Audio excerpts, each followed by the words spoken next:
Optogenetics is a scientific method that researchers are able to use to add an on-off switch to neurons, which is really helpful because we can just turn on and off neurons and see how they affect our brain's behavior, disease states, and all other kinds of physiological processes in the brain. So there are several ways that scientists can do this, and one of the ways in optogenetics is by using photopigments. So photopigments exist in all different different parts of nature, in algae and funguses. It even exists sometimes in human cells. And the way that this is done in optogenetics is photopigments are taken from nature and they're injected into neurons via viral vectors. So if you think about a virus, right, you have your like angry little virus guy, okay, and he has the ability to A, make people very sick, or if you take out his ability to make people sick, just inject some good stuff into other cells. Viruses can do that anyway, because that's how they make people sick. But in this case, viral vectors take the photopigment and they go and inject it into our neurons, making them have little photopigments that are, as Maddie described, the on-off switches that are used and studied in optogenetics. So once the researchers are able to insert the genetic code for this on-off switch into specific cells that they're interested in, you might be wondering, how does this actually work?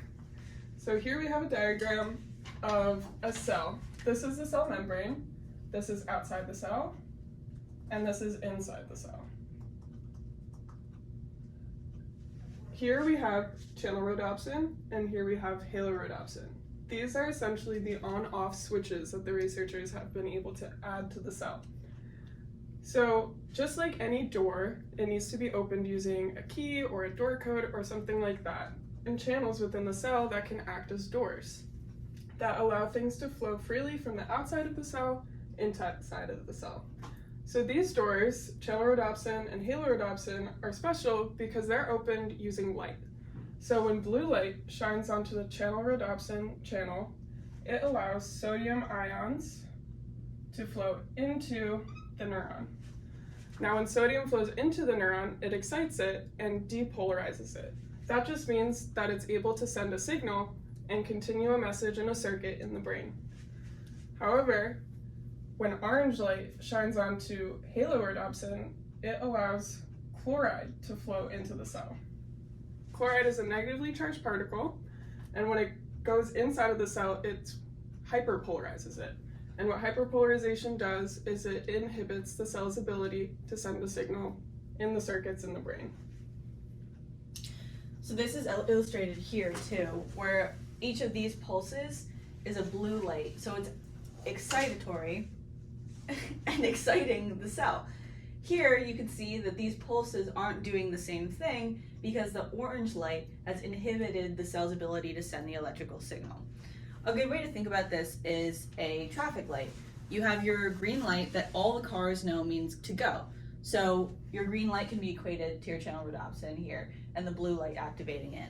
Once the blue light is shining, the electricity knows that it can go and the sodium ions can flow freely through into the cell, letting the signal go through, and the halorhodopsin and the orange light are your red light.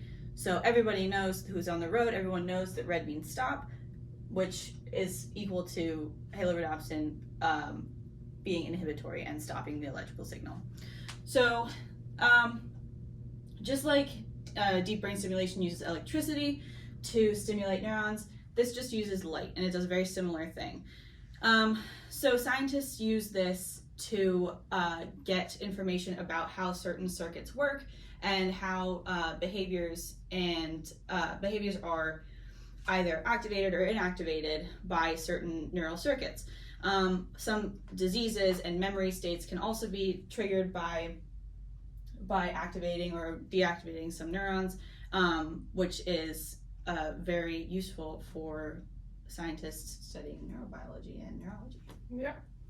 Because the brain has so many circuits and so many neurons, it's been really difficult for researchers to figure out what specific circuits and what specific neurons are involved in certain behaviors and things like that. So this method is able to have researchers target really super specific cells and see how their exact function will affect the brain and behavior as a whole.